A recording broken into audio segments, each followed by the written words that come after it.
अस्सलाम वालेकुम एवरीवन। आज एशिया कप का फ़ाइनल है, पाकिस्तान ब मुकाबला श्रीलंका।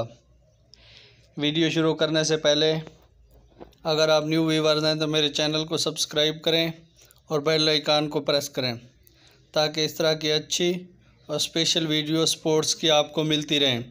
अगर आपने स्पोर्ट्स के बारे में, एशिया कप 2022 के बारे में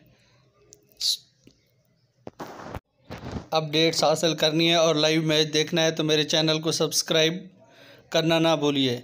मेरे चैनल को सब्सक्राइब करें ताकि लम्हा बलम्हा आपको इस मैच के बारे में और स्पोर्ट्स अपडेट से आप आगाह रह सकें।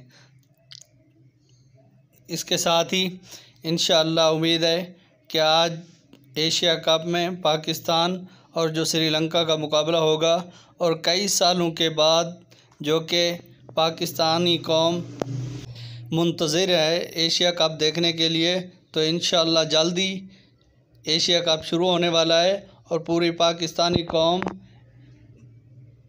ये मैच देखेगी और पाकिस्तान इंशाअल्लाह फ़तह याब होगा इस मैच से और एक दफ़ा क्रिकेट की दुनिया में पाकिस्तान इंशाअल्लाह सुर्खरू होगा। Thank you.